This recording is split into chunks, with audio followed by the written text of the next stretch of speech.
en la página 99 y luego vamos a hablar del capítulo 9, que es el de política agraria. Bueno, eh, solo recuérdense que si alguien tiene el libro de otro año, pues entonces busca en el índice, ¿verdad? Con el nombre del capítulo. Bueno, entonces, en este capítulo que se llama algo sobre repartimientos, nosotros vamos a hablar de la principal forma de trabajo forzado de la época colonial, a la cual se le llamó repartimiento. Eh, para justificar la conquista, como nosotros hemos visto, pues los reyes eh, amarraron, digamos, el proceso de conquista con el tema religioso, ¿verdad? Con el tema de que indígenas se convirtieran al cristianismo, ¿verdad? Y entonces, por eso, cuando ya estaban, cuando ya los conquistadores habían tomado posesión de sus tierras y habían sometido a los indígenas, surgió la figura de la encomienda. O sea, se hablaba de la encomienda a esto, digamos que esto tenía que ver con que a un conquistador se le asignaban 1 o 2 pueblos de indios para que ese conquistador se encargara de que esos indígenas fueran cristianizados, que fueran evangelizados. Entonces, por eso a ese conquistador se le empezó a llamar encomendero, ¿verdad? Porque tenía encomendados a esos pueblos para buscar su salvación. Y a la par de la encomienda, o se complementaba, digamos, se completaba con el repartimiento, que era pues que esos pueblos pues le tenían que trabajar sus tierras al encomendero y también le tenían que pagar impuestos. Así empezó a funcionar. Bueno, entonces, repartimiento es una palabra que significa acto de repartir o de distribuir. Eh, y las dos, o sea, hubo 5 formas de repartimiento, ¿verdad? En la época colonial. Las 2 primeras surgieron con la conquista, ¿verdad?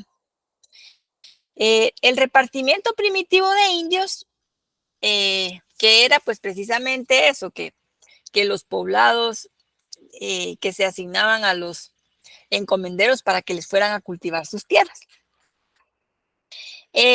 Los indígenas que eran repartidos con este tipo de repartimiento, valga la redundancia, eran los de los pueblos que se rindieron cuando les iban a leer el requerimiento, ¿se acuerdan? Aquel documento que les decían que aceptaran la religión del Papa, la autoridad de los reyes, en fin.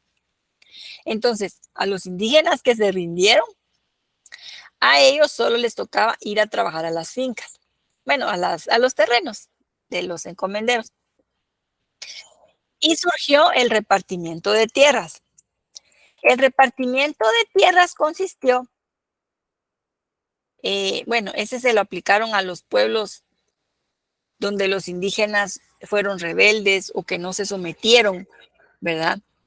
Cuando fue la conquista. Entonces lo que hicieron allí fue que les quitaron todas sus tierras. ¿Se recuerdan ustedes que había amenazas, verdad, en el requerimiento?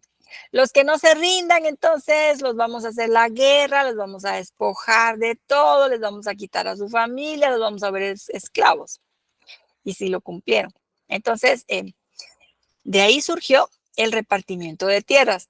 Entonces, de esos poblados que fueron rebeldes, que no se sometieron, esas tierras se las quitaron y se las repartieron entre los españoles, los conquistadores, y a esos indígenas los volvieron esclavos.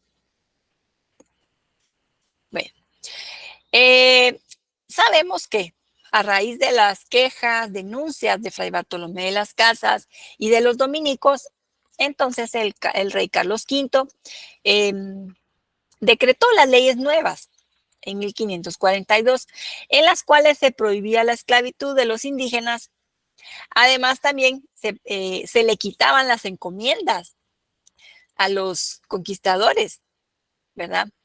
Y el rey decía que los indígenas pasaban a ser sus tributarios, que eran sus vasallos. Es decir, ya no le tenían que pagar impuestos a los encomenderos, sino que solo al rey. A raíz de esto hubo muchas protestas. Fíjense que si vemos las fechas de las leyes nuevas, 1542, prácticamente acababa de pasar la conquista, tenían poco tiempo de estar en el Nuevo Mundo, ¿verdad? Y entonces, los encomenderos estaban furiosos, amenazaron al rey con dejarle ahí tirado todo y mejor regresarse a España, que qué mal agradecido. ¿Cómo era que los dejaba sin trabajadores? ¿Verdad? Si ellos no querían venir a trabajar, ellos venían de jefes. Entonces, ¿cómo los iba a dejar sin trabajadores? Y gratuitos, ¿va? Y pues, y sin el tributo. Entonces, fue un gran pacho el que hicieron los encomenderos, y al fin el rey entonces cedió y dijo, bueno, está bien mucha, entonces, pero les tienen que pagar por su trabajo. Surgió entonces un tipo de repartimiento que se conoce como repartimiento de indios feudal. La primera modalidad en la que empezó a funcionar fue por tandas. Esto significa, bueno, se contaban cuántos hombres había en el pueblo, ¿verdad? Para ir a trabajar con los encomenderos. Y entonces el número de hombres se dividía dentro de 4. O sea, digamos, si eran 100, entonces eran 4 grupos de 25. Y entonces cada grupo iba a trabajar una semana al mes a las tierras del encomendero. Así se iban turnando. Y al mismo tiempo podían trabajar sus tierras, ¿verdad? Posteriormente surgió otro tipo de repartimiento que fue por temporadas.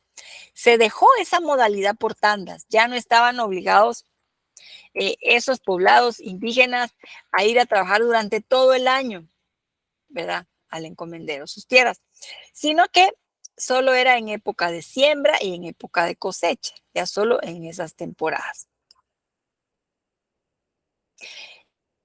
Y bueno, hasta la actualidad se mantiene de alguna forma, ¿verdad? Esa modalidad de trabajo de las temporadas, cuando muchos campesinos bajan a la costa, ¿verdad? A trabajar en el corte de la caña, que van a las parcelas, al corte del café, ¿verdad?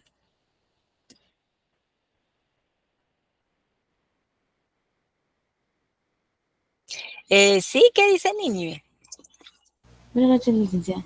Yo estaba leyendo eso y no sé si, pero me apareció ahí como un ejemplo de la reforma liberal de 1871, Ah, eh, sí.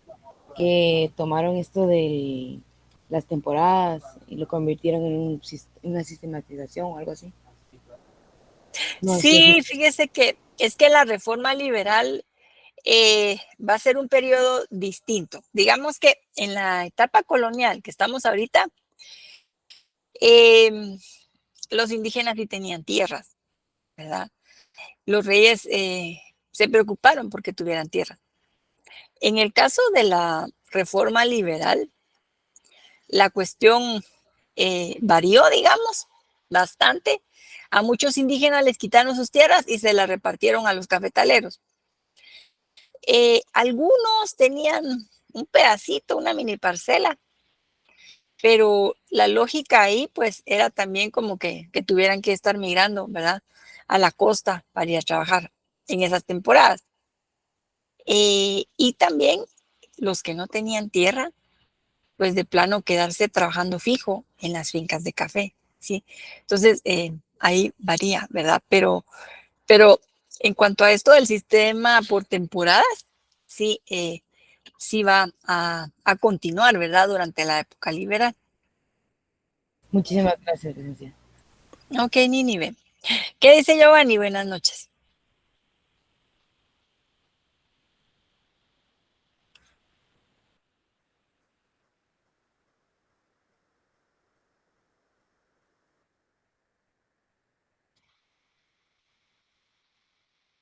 Sí, fíjate que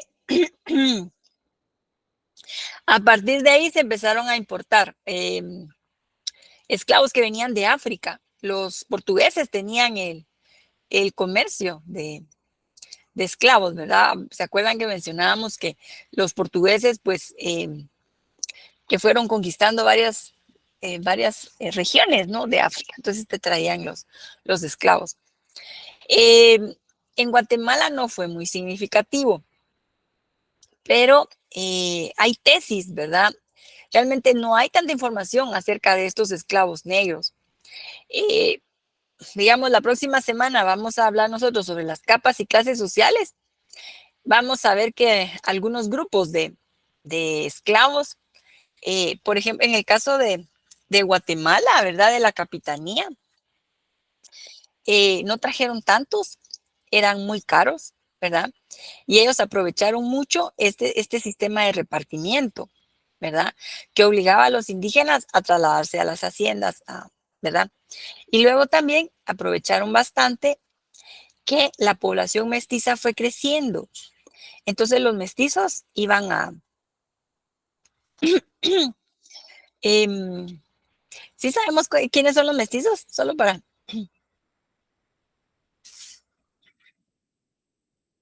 Los que estaban con los españoles con los de América. Indígenas. Los hijos de españoles con indios. Hijos, Así es, hijo de español con indígena. Entonces, fue creciendo mucho la población, ¿verdad? Hubo mezclas. Entonces, también se aprovechó toda esa mano de obra porque los mestizos eran mal vistos, ¿verdad? Estaban como como en medio, ¿verdad? No eran ni gallo ni gallina, digamos, ni de aquí ni de allá. Entonces, rechazados por españoles, rechazados también por indígenas y mucho mestizo, entonces fue también a trabajar a las fincas. Entonces, aquí llegaron muy pocos esclavos, ¿verdad? Africanos. Pero de los pocos que llegaron, pues pasaron a ser como signo de estatus en las casas de la gente adinerada, ¿verdad? Porque decían, ay, tengo un mayordomo, ¿verdad? De África. Entonces, a la puchica, porque eran caros, ¿sí? Entonces trabajaban así en casa y también pasaron a trabajar, cuando trabajaban en el campo, en plantaciones en las, ¿cómo se llaman? Los trapiches, ¿verdad? En lo del azúcar, en Salinas, digamos que en áreas de Escuintla, Petapa también, Baja Verapaz, ¿sí? Eh, bueno, pero no sé si tenía otra duda.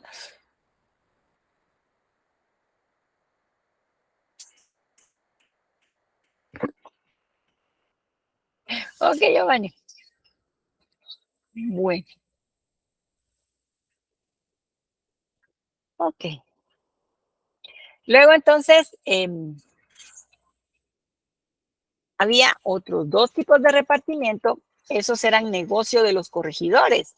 Recordarán ustedes que los corregidores eran los funcionarios que el rey les había dado el mandato de velar, de proteger a los indígenas y era la autoridad, ¿verdad? Que recolectaba el tributo, ¿verdad? Entonces, los corregidores aprovecharon mucho de ese cargo para hacer grandes negocios. Surgió entonces el repartimiento de mercancías, que era una venta forzada, ¿verdad? Que se hacía a los indígenas. Digamos que el corregidor venía a la capital, conseguía grandes cantidades de herramientas en oferta, ¿verdad? Cosas en liquidación. Pues, la mayoría de veces herramientas o ropa, dependiendo. Y entonces se iba a los pueblos de indios y hacía que se les repartiera, que en cada casa tenían que agarrar algo. Y entonces nadie podía negarse, ¿verdad? Porque era castigado. Y entonces lo que hacía aquí el corregidor era que después cobraba y pues cobraba a unos precios muy altos. También estaba el repartimiento de hilazas o de hilados. Este funcionó en lugares de Occidente, donde las mujeres se dedicaban a tejer. Eh, obviamente eran las mujeres indígenas las perjudicadas porque eh, les entregaban un quintal de algodón, digamos, y lo tenían que convertir en hilo para candelas. Como sabemos, en esa época, pues no había energía eléctrica, ¿verdad? Ni alumbrado público. Entonces, con candelas se alumbraba la gente. Les daban esos fardos de algodón, entonces, quintales, para que lo convirtieran en hilo. Se los entregaban pesado. Mira, aquí va su quintal, doñita. Y luego después al recibir el hilo volvían a pesar. Obviamente, pues había perdido peso, ¿verdad? Porque pues ya no tenía las ramitas, en fin. Al momento de transformarse, perdía. Ya no pesaba otra vez el quintal. Y entonces las mujeres tenían que ir a ver dónde conseguían algodón, más algodón, para completar, ¿verdad? Hacer más hilo y completar la carga, porque si no eran azotadas, ¿verdad? Eran castigadas. Empezó siendo una vez al año, después llegó a ser 2 veces al año y todavía hasta la época de la independencia había lugares en donde se les exigía que 3 veces entregaran ese trabajo, ¿verdad? De hilado.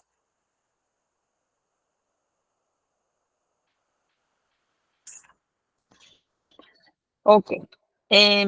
Nos vamos a pasar entonces ahora a la presentación sobre la política agraria.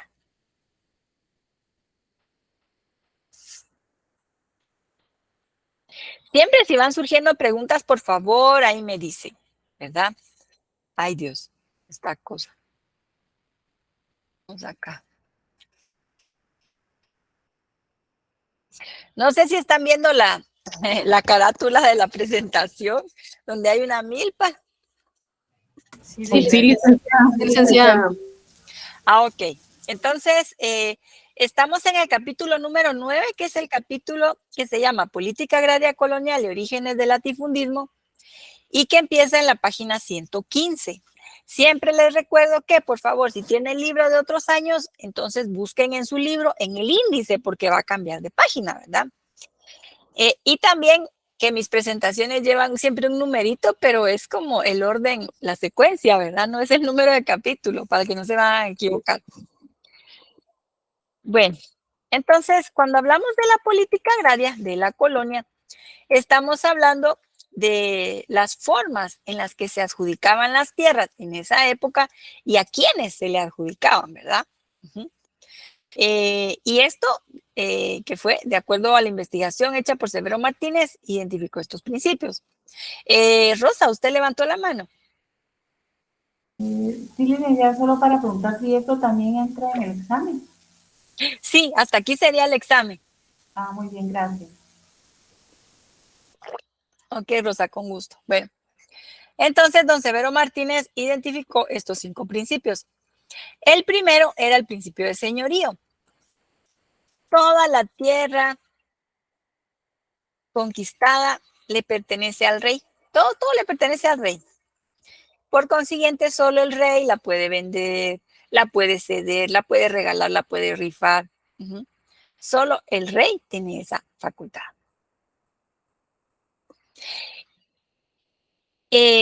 Por eso, digamos, cuando los conquistadores tomaban aquí posesión de los poblados y tenían que reportarle al rey, y entonces venía la autorización desde allá, ¿verdad?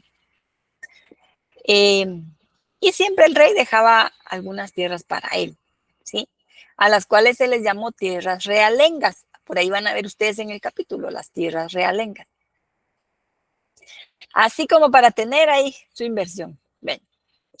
Luego entonces Severo identificó que también funcionó otro principio al cual llamó la tierra como aliciente. Un aliciente es como decir un incentivo, un premio, un reconocimiento, ¿verdad? Y como habíamos mencionado, como muchos empresarios, emprendedores, comerciantes empeñaron su fortuna, buscaron préstamos para viajar a América, ¿verdad? Al Nuevo Mundo, aquí a conquistar. Entonces lo que hacían los reyes, como ellos no les pudieron financiar los viajes, ¿sí? Lo que hacían era ofrecerles que cuando llegaran aquí, ellos iban a tener tierra, ese iba a ser su premio, ¿verdad? Así se iban a volver ricos. Bueno, principio de la tierra como aliciente. El tercer principio era la tierra como fuente de ingresos para la corona. Fíjense que como los reyes de España participaron en varias guerras, varias por religión, ¿verdad? Por el tema de que, pues como dijimos, España eran católicos y muchos príncipes en Europa, reyes, se fueron volviendo protestantes. Entonces ahí entraron en varias guerras, también con otras potencias colonizadoras, ¿verdad? Por el tema de territorios. Y pues las guerras son muy caras. Por eso necesitaban dinero. Y a Felipe II se le ocurrió una forma de conseguir bastante plata. Fíjense que por eso en 1591 emitió 2 reales cédulas. ¿Qué dijimos que eran las reales cédulas?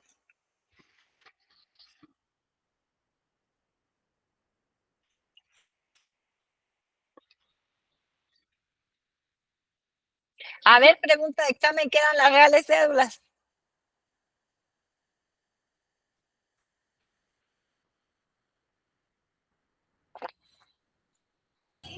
¿Cómo de ¿Fue qué? el, fue el derecho español? Ujú. O es que no me recuerdo decir la definición bien. Sí, fueron parte del derecho, ¿verdad? Que se implementó aquí, pero eran leyes, ¿sí? Eran leyes, decretos. Entonces, emitió 2 reales cédulas. En la primera, es que bueno, pidió un informe para ver cómo estaban sus tierras, las tierras realengas, ¿verdad? Y se dio cuenta que había mucha gente, los vecinos, ¿verdad? Que decían, ay, híjole, iban corriendo la cerca del terreno, ¿verdad? O decían, ala, pues por aquí, como esto no lo están usando, pongamos aquí un corralito y por acá otro, un potrero, en fin. La cosa es que los vecinos habían ido ampliando ahí su tierra, invadiendo, ¿verdad? Partes de tierras del rey. Y dijo, bueno, ahí se le prendió el foco, dijo, ala, esto se me ocurre un buen negocio. Y entonces, en la primera real cédula, la hace en tono así de enojo, ¿verdad? Diciendo, bueno, que esas personas abusivas que están usurpando sus tierras sean expulsadas inmediatamente. Luego, la siguiente real cédula dice, pero si esas personas que están invadiendo tienen buenas intenciones y pueden pagar, ¿verdad? Por esas tierras, las pueden comprar, pues véndanselas, ¿verdad? Entonces, de esa forma empezaron a conseguir mucho dinero, ¿sí? Y hasta se les daba comisión a los oficiales que podían vender más, casi que como agentes de bienes raíces, ¿verdad? Ofreciendo las propiedades del rey. Y se volvió una práctica, entonces, de invadir para que después les vendieran. Ay, mire, pues Valerie, ya nos va a contar, echando de cabeza a su abuelita. Y entonces funcionaba un sistema al que Severo llamó usurpación composición, o sea, estoy invadiendo y después la composición significaba voy ampliando mis tierras, voy agregando más. Ajá. Y de esta forma, dice Severo, pues así fueron surgiendo los grandes latifundios, las grandes plantaciones que vemos en la actualidad, ¿verdad? Sobre todo en la costa sur. Ese es el origen del latifundio. El cuarto principio era el de la preservación de tierras comunales de indios.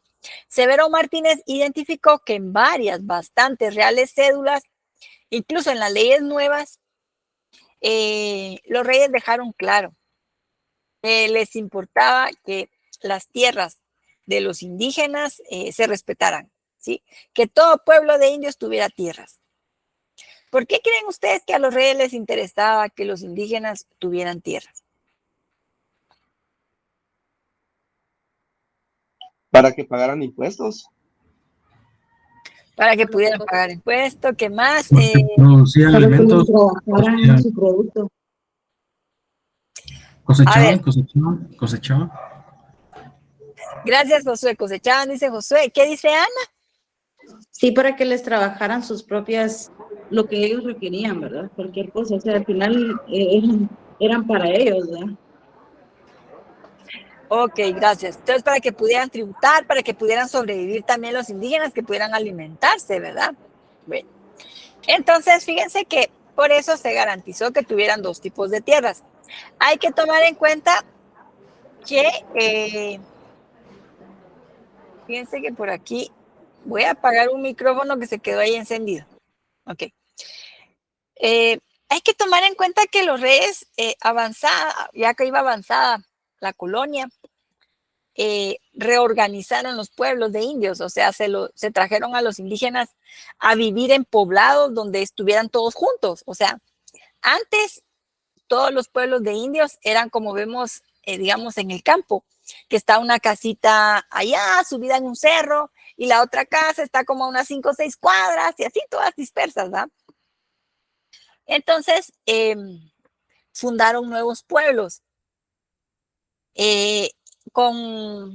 al estilo español, ¿verdad? Digamos, con su plaza central, en donde había una fuente, a un lado, enfrente de la plaza, pues la alcaldía, al otro lado estaba la iglesia, al otro lado estaba el mercado, al otro lado pues estaba, digamos, una autoridad militar, en fin. Entonces, y después, pues un sistema por cuadras, ¿verdad? Así como en la actualidad, para tener a todos los indígenas juntos y controlados, vas a saber cuántos había, en fin, ¿verdad? Porque pues como eran sus trabajadores, ahí los tenían bien controlados. Y entonces se estableció que iban a tener 2 tipos de tierras.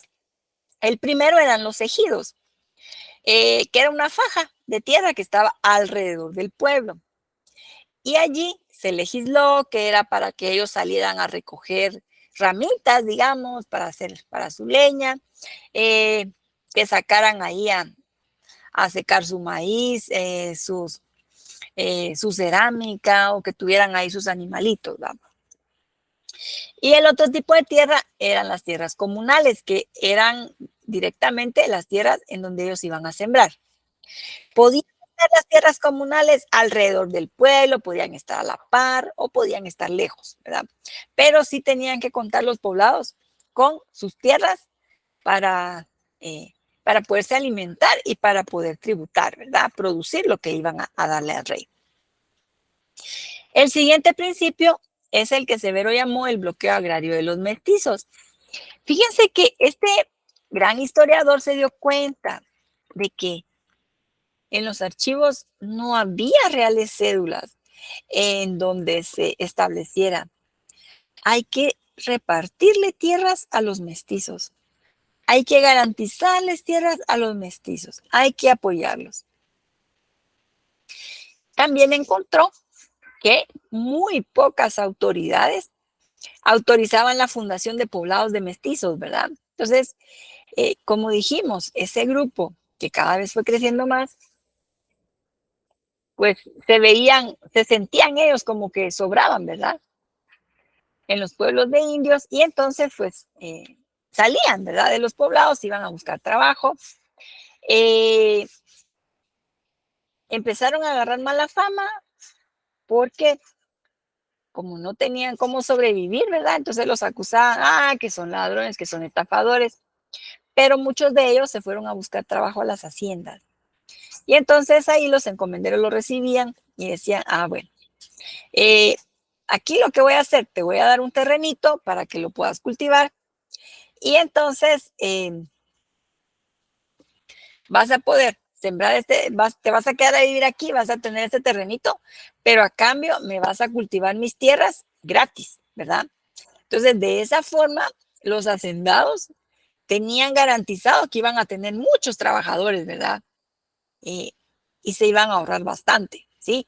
Y también eso hacía que por eso se solicitara el trabajo de los indígenas solamente en algunas temporadas, ¿verdad? Bueno, no sé si aquí tengamos alguna consulta, alguna duda, comentario.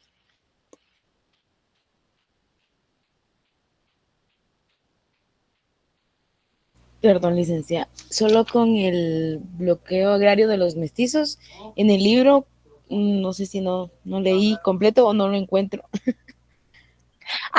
Ya. Sí, es que fíjese que ese capítulo es un poco extenso. Estamos... Ya lo encontré, Página no, licencia. 130. Gracias, muy amable, Rosa.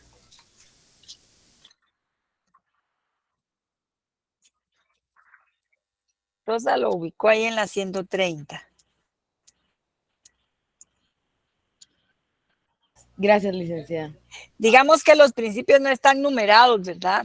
Entonces, algunos sí, otros no. Entonces,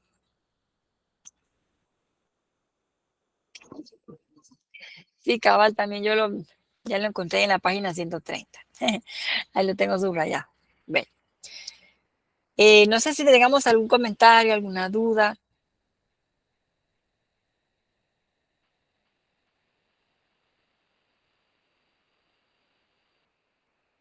Pero qué bueno que ya van avanzando con las lecturas. Yo los felicito porque así ya va a ser poquito, ya solo un repaso lo que van a hacer, ¿verdad? Para el examen. Gracias, Ligda. Yo creo que hasta el momento no hay dudas. Gracias, Blendy, muy amable. Voy a pasar a la siguiente diapositiva solo para que miremos el contenido del examen, ¿verdad? Como les comenté la vez pasada, el próximo viernes vamos a tener repaso para nuestro examen primer parcial, ¿verdad? Pero para que miremos, ¿verdad? Estos de los capítulos, que es la historia, origen de la población en América, el capítulo sobre los mayas, los señoríos quichés, el carácter del descubrimiento, bases jurídicas de la colonización, organismos, que es el capítulo sobre gobierno y administración, y estos últimos dos, ¿verdad? Algo sobre repartimientos y política agraria colonial. Importante que leamos el libro y pues también estudiemos porque las diapositivas que ahí se complementa, ¿verdad? Sus apuntes de la clase, ahí para que tengan una visión completa, ¿verdad? Gracias, licenciada. Sí, gracias, licenciada. Yo me he dado cuenta que Gracias, licenciada. Gracias, licenciada. se resume bastante lo que está en el libro y hace que uno lo comprenda más. Ay, gracias, Nínive. Sí, porque a veces o está extenso el capítulo o no está bien ordenada la información, ¿verdad? Entonces ahí yo les voy, sí, como usted dice, resumiendo, pero pues como que relacionando todo, ¿verdad? Gracias. Fíjese, Valerie, que sí, lo vamos a hacer en Classroom el parcial porque yo estaba ahí bien complicada con varias cosas ahí familiares y no he podido entrar a Moodle. Entonces, sí, eso es lo más seguro que lo vamos a hacer en Classroom, ¿verdad? Así estamos todos más tranquilos y pues ya con más tiempo vamos a ver lo otro.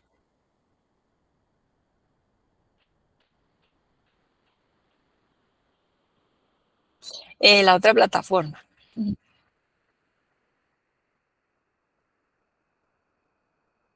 Bueno, no sé si tengamos algún otro comentario, alguna otra duda.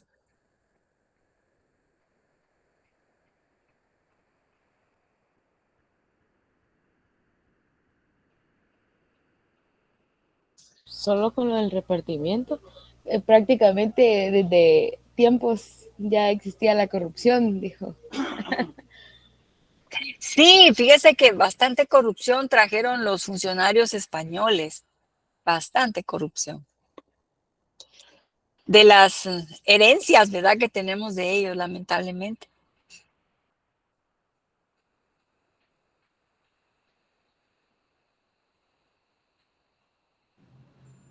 Pero ahora ya lo hacen más libremente que antes. Mire, y cómo ha costado, ¿verdad? Porque tanta ley que se ha aprobado, instituciones también que vigilan, ¿verdad? A los funcionarios, hasta la Contraloría, la SAT, etcétera. Pero aún así, ¿verdad? Se brincan los sistemas. También está el sistema para hacer las compras, ¿verdad? Para supervisar todo lo de las compras que hace el Estado. Guatecompras. Guatecompras, sí, ya se me estaba olvidando el Guatecompras, ¿verdad? Pero así a pesar... como Ríos también, para que la pudieran dejar participar, se fue a Estados Unidos para que la dejaran, imagínense, se saltó todas las... Sí, ahí sí que la Constitución no le permitía, ¿verdad?, que participara. Sí, ahí sí que hay un montón de cuestiones, ¿verdad?, que se han ido distorsionando lamentablemente y por muchos intereses que están ahí detrás, ¿verdad?, que no quieren soltar, ¿verdad? Sí, ha ido proliferando toda la corrupción. Licenciada, disculpe, acá en las leyes nuevas, en el libro, habla sobre entre 1548 y 1555 sobre Alonso López Serrano. López de Cerrato. Es que Perdón. fíjese que él fue un capitán general que vino bueno, de acá de Guatemala, ¿va? La Capitanía de Guatemala. Y él empezó a aplicar las leyes nuevas, pero a los encomenderos no les gustó, se pusieron bien bravos. Y entonces, sí, se resistieron mucho, ¿verdad? Durante esos años él las estuvo aplicando, pero fue ahí donde empezaron a protestar bastante los encomenderos, ¿verdad? Y amenazando que ya se iban y que hacían paro y en fin. Y entonces, por eso fue que el rey tuvo que ceder y dejarles que pudieran seguir, ¿verdad? Con el trabajo de los indígenas, seguir contando con esa, que era gran ayuda, ¿verdad? Para ellos, pero ya por tandas. Muchísimas gracias. Ok, Nínive. Bonito los capítulos de Severo Martínez, bonito lo explica, ¿verdad? Bueno, no sé si tengamos algún otro comentario, alguna otra duda.